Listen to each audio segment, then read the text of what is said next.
Now, look, I'm probably going to get a lot of flack for this, but for those of you that are unable to achieve sufficient libido and erections on TRT, like you're anabolic and you have energy, but you're mildly castrated on fucking testosterone, my advice to you is to stop micro-injecting. Contrary to popular belief, testosterone esters like cypionate and ananthate in the depot after you inject them do not act in some steady, slow release way. The more you inject at once in the depot, the more the blood vessels and the metabolic factors in the subcutaneous tissue that metabolize that testosterone upregulate and work. I mean, you got all the oil in there. What do you think your body's going to want to do? Just let it sit there? Well, we'll just release a little bit over the course of the next, 6 days or so. Your body wants to metabolize that. And there's no control. There's no even linear distribution that decides that it's just going to slowly and measurably release over the course of the next 7 days or 6 days or whatever. You're going to actually get boluses at once. For some guys on TRT, that micro-injecting is not giving them sufficient sexual function, like they kind of have no libido. It's just very lackluster. Maybe they're around a girl, they'll have sex and everything works. But in a lot of cases, like things don't work. They can't maintain erections. They can't get erections. They don't have sufficient sex drive. Yeah, look, simply put, these people are going to require more DHT at one time and higher peaks of testosterone and estradiol at one time in order to have resolution of their sexual symptoms and have libido and erections back. What people need to understand about injecting less frequently, bolus injections at once of longer esters, is that you do get more DHT conversion. You do get more testosterone in general. You do get more estrogen conversion. You have higher peaks, as evidenced by the whole notion of the idea of micro-injecting so that you don't get your estrogen past 40 and it just stays at 36 or something. It just stays there constantly. Yeah, they're right. You won't really get peaks of estradiol and testosterone and DHT when you micro-inject. You're not going to get them. But if you require, at the androgen receptor level, when testosterone binds to it, you got 5-AR going in there, converting some of that testosterone into DHT. You got a steadier supply constantly via more material in the area, converting to DHT, affecting receptors, affecting gene expression. The conversion to estradiol, you will have a higher peak of estradiol. On TRT, estrogen is wherever it is, like it being in the reasonable sweet spot, not being super high, but certainly not being low. That's the driver of libido in addition to DHT. Now, aromatization has a cap, but you can't just aromatize forever, or the aromatase enzymes get saturated. But with bolus injections, you will have more serum estradiol. You have a peak of estrogen that's higher. For guys that are micro-injecting, they're going to have way better libido when they get that estrogen up in its peak. It's going to go back down, But you peak it high enough, you're going to get better libido. Long esters were not made to inject daily. I sometimes think about the people that formulated testosterone and enanthate as an example, or testosterone cypionate, looking at now people on Reddit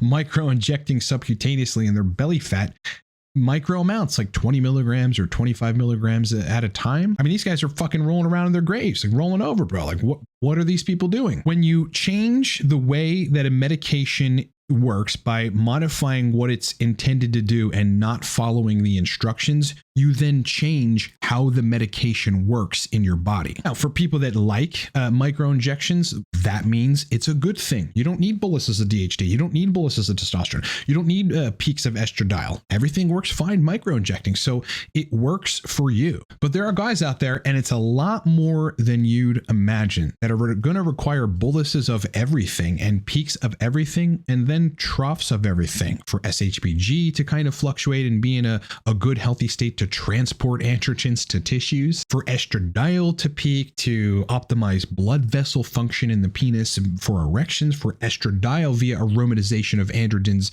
into estrogen in the brain via aromatase to peak the mental side of libido, and of course for dihydrotestosterone to enhance erectile quality to contribute to libido and keep in this hormone balance. I'll say this, the first thing I do when people come to me micro-injecting and they're complaining of libido and erection problems is take them to 2x a week or even 1 injection a week. And it's actually remarkable. Within days of the first bolus injection, they're waking up with morning wood again. Suddenly, like, libido's coming back. They're finding themselves at work thinking about sex. I get telegrams from guys, wow, this hasn't happened the entire time I've been on TRT. Guys will go years, years following the gospel on Reddit to micro-inject. Yeah, it worked for some people.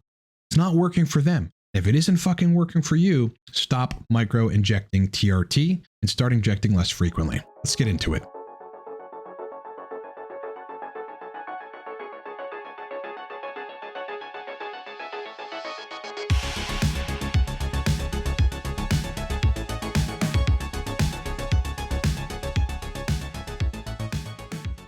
Before we get into the video, look, Cortex Labs is a performance optimization and hormone consulting company for men. We got a bunch of different products ranging from nootropics to coaching. Right now, probably the biggest special of the year, the Torque Nootropic Stack is buy one, get one free. Look, if you don't have a bottle of Torque at your desk, you are severely missing out on cognitive performance, mental energy, and motivation. Code for this is torquebogo. It's literally buy one, get one free right now. And look, it's my brainchild. Go get a bottle. Coaching, look, if you need to hire me for TRT, we've got a TRT specific consult. We'll redesign your entire protocol for more one-on-one work, 3 months, 6 months, 1 year, 1 month, one-on-one hands-on protocol design and coaching. 500 happy men. I actually haven't updated this. There's more than that. Look, we'll revitalize whatever protocol you're on, suggest new protocols, have a floating online document, and revamp everything to make you feel awesome. Book me in under a minute at livecortex.com. All right, now, like, posts like this on Reddit, like, what is this? How many of you guys feel better with less frequent shots? I mean, what kind of question is this, right? That's blasphemy.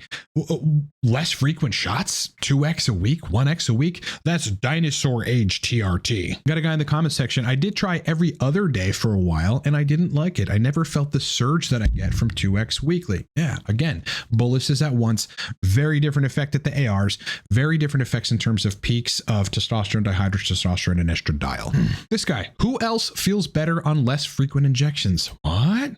Less frequent, you say? Yeah, that's not, it just works better for some people. Guy goes, I've tested it for whatever reason, possibly fluctuations in E2, yes, and thus fluctuations in SHBG, but I feel consistently better on one larger injection a week over 2 or 3 smaller size injections. You know, and this SHBG nonsense is actually nonsense. My SHBG is usually around 20, 25. It really never goes above or below that. And I do far better on less frequent injections of, you know, long esters when I ran them. Now look, let's break down micro injecting, what your intention is, what people are actually trying to do. For those that it actually works for, why micro injecting is beneficial. Because again, I'm not making blanket statements, just for those of you crusaders in the comment section that are going to not watch little parts of every part of the video and start fucking commenting as if you didn't watch certain parts of the video. It works for some people. I acknowledge that. This is the bottom line. What you're trying to do when you're micro injecting is you're trying to, which by the way proves my whole point, you're trying to avoid side effects. You're trying to, and the way that you're avoiding side effects is you're avoiding peaks of testosterone, dihydrotestosterone, and estradiol. That's what you're doing. You're avoiding, therefore, less peaks of testosterone and less of that hematocrit rising red blood cell modulating stuff happening. You're avoiding high estrogen peaks, right? Because it peaks your blood pressure and you're not in a particularly healthy state. You don't do cardio, you drink too much, you smoke, you eat like shit, whatever. So your blood pressure is kind of in a suboptimal state as it is. So you really can't tolerate 200 milligrams testosterone at once, or even 125 split into every 4th day, something like that. Yes, I understand why people are micro. That's the only reason people are doing that. You know, if people think that they're getting like less estrogen, actually the tissues respond differently at micro injecting versus bolus injecting. Bolus injecting, you get a peak of estradiol followed by a trough of estradiol. You're injecting every day, you might be sitting at 37 or 45 picograms per milliliter, but it's just staying there. That's all it's doing. And who knows where you actually need to be on estradiol. Some men were going to feel better peaking at 65, but then dropping back down to 30 or 45. Now, the bottom line with people that have to micro-inject in order to not get side effects on TRT, and look, I mean, this is going to probably piss people off, people will disagree or whatever, but you know, probably if you look into this further, you're going to recognize that it's true. If you actually do the work to revamp your body and realize this is the truth, you're not healthy enough to tolerate large boluses of testosterone at once. That's the bottom line. Your blood pressure goes too high, your crit goes too high, you know, the estrogen goes too high and it starts fucking with you. No, because of your diet and your lifestyle and your booze and whatever other crutches that you have in your regimen, you get more acne when all the androgens peak and when the estradiol peaks or when things fluctuate. Yeah, there is such a thing as people that inject 150 milligrams of enanthate every like 4 days or every 5 days, boluses at once, that don't really have acne. They don't really have high blood pressure. Their hematocrit is sitting at 44 or 45 or 46, and it really doesn't go above that. And that's because those people are running 20 minutes a day, right? They're on the treadmill after their gym session. They don't really drink a lot of alcohol. They don't smoke. They don't vape. They eat real food for their diet. They have a very good, structured, regimented life of largely healthy shit. And so their response to a peak of testosterone and a peak of DHT and a peak of estradiol is only favorable. Boners, spontaneous wood, nocturnal wood, crazy libido, feeling fucking good, looking insane, being super anabolic. That's what they get. So before we move on, I just want to make a statement. If you can't tolerate higher doses of testosterone, just like all of the TRT experts say, including Dave Lee, including myself, you have to get yourself to be able to tolerate what you need for testosterone. And the way you're going to do that is to get healthier. That's just the bottom line. You got some underlying thing, you got to get to the bottom of that. You got a blood pressure issue, you got to get to the bottom of that. You got a hematocrit issue, you got to get to the bottom of that. Like to micro inject for the sake of not fussing with those other blood parameters, but to be half castrated does not make sense. All right, now look, let's go to steroid plotter so we can actually visualize some of the stuff that I'm talking about. Look, let's take a simple 200 milligram injection of testosterone cypionate once every 7 days, right? The dinosaur age protocol that actually fucking revives guys' libidos and erections on TRT and gives them a much better experience when they've been micro injecting for 10 months straight and getting nothing. All right, so we plot this out. We've got a peak here at looks like 1439.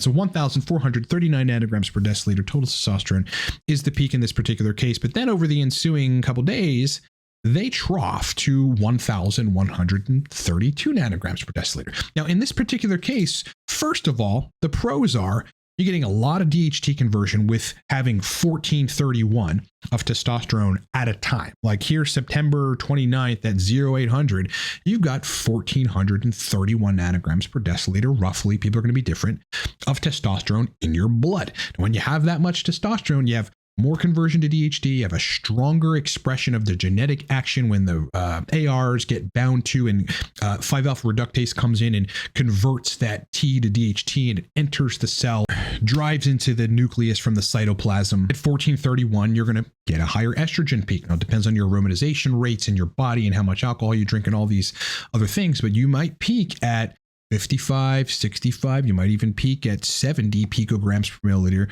of estradiol. You're also going to get a subsequent higher peak in dihydrotestosterone. But guess what? Then over the ensuing days, that goes down. All of that goes down. As we go down to your ultimate trough here, which is looks like 1127, now you get a break from that. You know, estrogen starts coming down, testosterone starts coming down, SHBG starts going up. Well, then you're primed to store more androgens in your next injection, okay? You guys doing micro injections every day with SHBG like down in the dumps as if you had taken like high dose Proviron for years straight and crushed your SHBG?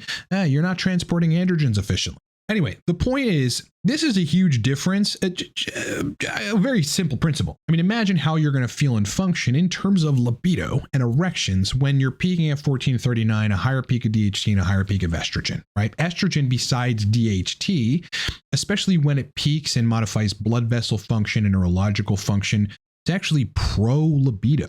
It's pro-libido. Guys on micro-injections, the primary reason besides a lack of DHT at once that you're not having libido is you don't peak on estrogen. That's just the bottom line. Okay, so here you are, 1439 and a trough at, you know, what is that, 1127. Now, let's take this same dose. We'll do, I think it's somewhere around 28 milligrams a day. Let's do that daily, okay? Do that daily, every day. Now, remember, we had a 1430 peak. Let's see where we're peaking now. Okay, now we're peaking. Okay, this is testosterone cypionate 28 milligrams a day every day. Now we're only peaking at 1255. But guess so it's not, 1450. It's not that higher peak and higher estrogen peak and higher DHT peak. We're only peaking at 1255. So the numbers are lower. People are going to be different. Maybe you only peak at 1100, but you need to peak at 1500 and then drop back down. Here, you don't even have a fucking trough. You don't have a trough. Talk about, not wanting to have hematocrit go over range. With 1259 consistently, you're probably going to have higher hematocrit, boys. You're not going to have a trough in estradiol. In fact, you're going to get spillover from the day before. Constant aromatization, no break of aromatization, constant estrogen receptor binding. If that pushes you at the tissue level, which is not correlative to the serum level, well, then you're fucked. You're out of your range in estradiol. Then libido and erections go haywire, or specifically erections. Here, you're doing yourself no favors with SHBG. You're doing yourself no favors with sex hormone binding globulin. Yeah, you might as well be taking Proviron at this point. I mean, you're just keeping it pretty low, and it's not going to fluctuate. It's not going to go up, which is useful for it to go up a bit so you can transport more androgens to tissues. Everything's just going to be steady state. Now, here's the thing. You're probably going to feel remarkably the same the whole fucking time. And you probably feel good, but you're not getting that peak in testosterone. You're not getting that peak in dihydrotestosterone, and you're not getting that peak in estrogen. You're not having fluctuations in SHBG. You're not transporting androgens effectively. And it's the fluctuations. It's the fluctuations in addition to these peak in hormones that's really at the genetic level, the receptor level, and otherwise allowing guys to have libido, have erections, be interested in sex, feel really strong, be super fucking anabolic. With steady states and the same dopamine synthesis, you're more likely to run into, I wouldn't call it a desensitization because it's actually very hard to desensitize or downregulate dopamine receptors, but you're leaning more into that area. You're a lot more likely to have the response kind of downregulate a little bit when you're just constantly under the presence of more synthesized dopamine. Whereas you bolus, you get big dopamine hit, but then you kind of give that a break. Well, then the receptors won't even begin to, desensitize or saturate too much, and you'll have a much better response come the next injection. That's going to stay that way moving forward. Just out of curiosity, let's just play around with some other stuff here. So let's run 150 of testosterone enanthate. Okay, so shorter half-life, but not much shorter, but it can be useful. I mean, I've seen this fucking be a game changer, just switching from cypionate to enanthate for people. Let's run this every 5th day. Okay, let's run 150 milligrams every 5th day of testosterone enanthate. Oh, now you really got some peaks going on. You got 1526 of a peak here, 150 every 5 days, because enanthate will peak slightly higher, also trough slightly lower than cypionates. But then you got a trough down here at, call it 1100. That's where you're at a trough. Oh, 1093 nanograms per deciliter. That's a pretty good trough, but still being supraphysiologic or pretty high physiologic. But this peak, what do you think that means? More DHT, right? More testosterone at once, more estrogen conversion. Again, you get a peak, you get at the tissue level, and you get at the genetic expression level, at the neurological level, the dopamine level, at the libido level, at the erection level, at the sex drive level. Okay, you get more of everything at once. And then that effect persists in the next couple of days, even as you trough. Okay. The effect of testosterone, DHT, and estradiol is kind of long lasting. It's not just like it happens, you reach a peak and you have a state that you end up in, and then the moment it starts to trough, that state just goes away. No, neurotransmitters, blood vessel optimization, endothelial optimization via DHT and estradiol, those things have longer lasting effects than like just you being at a peak of 1500 and then suddenly it goes away. Those things are long duration effects, guys. Importantly, you trough again down to 1093 nanograms per deciliter is the ultimate trough here. Okay, SHBG gets to go back up. You're not constantly being invaded with steady state testosterone, and SHBG is kind of low and you can't transport androgens. You're ready. You have a lower estrogen state at this point. Then you're ready in a better ratio when you go for your next injection. While that testosterone rises, the estrogen's a little lower. Okay, so then you got a better ratio, better DHT to estradiol ratio. You fucking feel better. Everything works better. Again, you run roughly the same dose, somewhere around the same dose, and every day 28 milligrams of testosterone enanthate. And again, you're only peaking at 1255, but you're staying there. No fluctuations whatsoever. Again, your mood might be a little more stable, but it's almost going to feel like you really don't have androgens in the system relative to the sexual function. Again, if people are micro-injecting and having libido problems, it's not everybody. Again, I've acknowledged that, but a good degree of guys it is, and they come to me all the time. This is why. It's because you're just steady state at the same number. There's no fluctuations. You have no peaks ever. The bottom line is like relative to sexual function on TRT, you have to think about what you may need. It's not just about the ratios and this steady state stuff. It's not just about like your total testosterone numbers. In fact, if any of these markers are least relevant, it's your total testosterone numbers and even your free testosterone numbers. What's really relevant is how much of the metabolites at once in what amount you're metabolizing and converting. And then I guess, again, their action at the receptor level and then the receptors activation and genetic expression thereafter. That's what really matters in these cases. Now look, if you want to micro inject because you want to avoid some of the side effects that come along with maybe too much at once because your body's not prepared for that, again, critical distinction to make, and you can always make your body prepared for it by fucking getting healthier. Well then, and as we've discussed with Vigorous Steve, who likes to micro inject, okay, but his logic on it, his rationale actually makes sense in the context of higher dosing per injection. You know, if you need to be at 1600 in order to get the benefits on the sexual system of TRT, then okay, you know, maybe microinject, but inject 45 or 50 milligrams a day. Does that mean you're going to have to be running 350 milligrams a week? Yes, but it's different than running a bolus injection, obviously, of 350 milligrams a week. You're microinjecting. You know, maybe you reach your levels and you stay steady state and everything's good and SHBG doesn't fluctuate all that much, but that's fine because you have enough of everything, but you might need to inject 40 milligrams a day, 45 a day. I don't know, 50 milligrams a day. But you guys injecting 20 milligrams a day and you're mildly castrated, this is why. You guys injecting 25, you know, maybe even 30 milligrams a day, and you know, you really don't have sufficient libido. There's no wow factor, you know, on testosterone.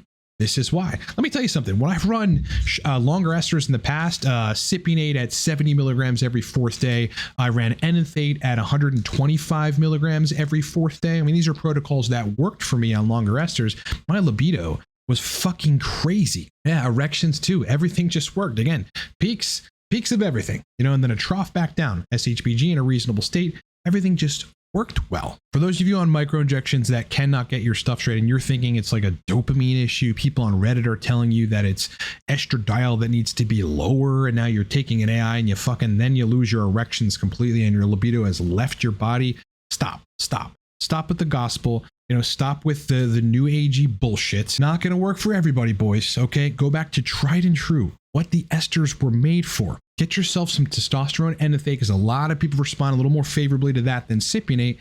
Inject twice a week, a little more at once. Okay, inject 100 milligrams on a Monday and 100 milligrams on a Thursday, or 125 milligrams on a Monday and 125 milligrams on a Thursday. Okay, or 150 milligrams on a Monday and then 150 milligrams on a Friday. Just get more in at once, more bolus, more conversion, higher peaks. Yes, your estrogen's going to go higher than it usually goes, but that might solve your libido problem. And it's probably not going to fuck with your erections unless it goes over 80. And by the way, it's going to go back down. I'm the guy that gets the guys having problems with libido and dick function on TRT. I'm just that guy. I get at least 4 inquiries a day, and I'm booking consults every day or every other day. I've seen all the bloods. You know, I have more data aggregated than I ever have before. And the people coming to me with sex problems on TRT, they're injecting too frequently. And the moment we get them on either the same ester, or again, I'm finding a lot of success switching from cypionate to enanthate and then just going with these less frequent injections. I'm getting emails, bro. I had libido today. I had morning wood last night. I haven't had this in 2 fucking years. Like, if it was this simple the whole time, and I've been listening to these guys on Reddit who haven't worked with a single soul ever and who take pride in upvotes for repeating stuff that other people said that's socially acceptable. I mean, you understand how fucking crazy that is? That's exactly what's happening over there, guys. I've analyzed it all. No one's come out and said this. Listen, this is what's happening over there. Guys are thanking me. Thank you. Thank you. I never imagined that going to 200 milligrams a week in a single injection, or 125 every 4th day, or 150 of enanthate every 6th day would solve my problems on TRT. Now I'm good. Again, lastly, caveat. If you're not healthy, you're not going to tolerate boluses of testosterone. Okay, if your blood pressure is all jacked up because of the way you eat, the way you drink, the way you don't do cardio, you know, you're not going to be able to tolerate higher doses of testosterone at once, and you'll sit in this suboptimal state of TRT because you're not healthy. How long you want to sit there? Start running. Get your shit on. Get your shoes on. Start doing it. You know, I ran for, I don't know, 14 years or something from before the army and until after, and then I stopped around 2018 and I just started running again. I've been doing cardio and working out at the gym since, just walking and lifting weights, but you know, cardio is king. My crit went from high 48 to 42. In 30 days of running in the heat. My blood pressure, because I've ran for a total of probably 15, 16 years in my adult life. My blood pressure, whether TRT or not, bro, you know, high doses or not, 80 a prop every other day, you know, which is 280 a week. My blood pressure doesn't go above 120 over 75. The resting state, it's like 110, 115 over 65, over 70. Okay. All my markers look incredible. Yeah, I'm doing cardio. So if you're not healthy enough to tolerate higher doses of testosterone, you're not going to tolerate higher doses of testosterone. And I want to make one clear distinction. It isn't the higher dose of testosterone that is causing you a problem. It's not the bolus injections of testosterone that is causing you a problem. It is your health that is causing you a problem in response to a higher bolus injection of testosterone. If you're on microinjections and it isn't working out for you and you want to get libido and erections back, take my advice and start injecting less frequently. Do away with the microinjections, maybe switch to enanthate, start injecting less frequently, and I guarantee you're going to have everything come back. But make sure you get healthy in the meantime. For those of you that do microinject and you're fine, this video doesn't apply to you. Again, I get crusaders in the comments. Oh, like that, act like that they didn't watch certain parts of the video. Brother, I'm not talking to you. Have a great day, okay? Have a wonderful day, but I'm not talking to you. You guys know who you are that I am talking to. I see you every day in my email. I see you every day in coaching. If you're one of those people that just needs a bolus at once, consider changing, get healthy. You're gonna have a lot better time on TRT, believe me. All right, guys, look, yeah, specials on product. We run this 3 times a year. Huge special. Buy one, get one free of the Torque Nootropic stack right now. This is, you take 2 capsules, brother. All day motivation, energy. It onsets very, very quickly. You're going to notice it after you take it and go, dude, my brain is on fire. I want to be productive. I'm feeling great. I'm in a great mood. Buy one, get one free right now. It's the best time to buy the stack. The code for that is torquebogo. You can find the code and the link down in the description of this video. Go get a bottle. You'll love it. Go get 2 bottles because you get one for free right now. Coaching. Look, if you need to hire me for redesigning your TRT protocol to implement all that I've learned and seeing over 2,500 men at this point. I mean, this still actually has to be updated with recent clients. Yeah, book me. We've got TRT consults. I've got a one-on-one for nootropics, dopamine restoration, testosterone, libido, erectile optimization. I got a 3-month, I got a 6-month, I got a 1-year program for those of you that have the budget. You can hire me in under a minute at livecortex.com. And I'm not one of those coaches that takes 5 days to get to you. The moment you book, I'm reaching out so we can get on that fact-finding call so we can begin revitalizing your life. I know I sound like fucking Tony Robbins here, but I've changed a lot of guys' lives, and dig right into what we've got to do, what we've got to redesign on your protocol to make you feel great. All right, brother. It's been an absolute pleasure hanging out with you. Hope you got some good value out of this video. If you did, please hit that like button, hit the sub button. It actually makes a lot bigger difference than you guys think. It's free to do, and I'd really love if you hit that like button. Bros, enjoy the rest of your day. Enjoy the rest of your week. Much more TRT and hormone and neurotransmitter content coming soon. And I'll talk to you guys in the next one.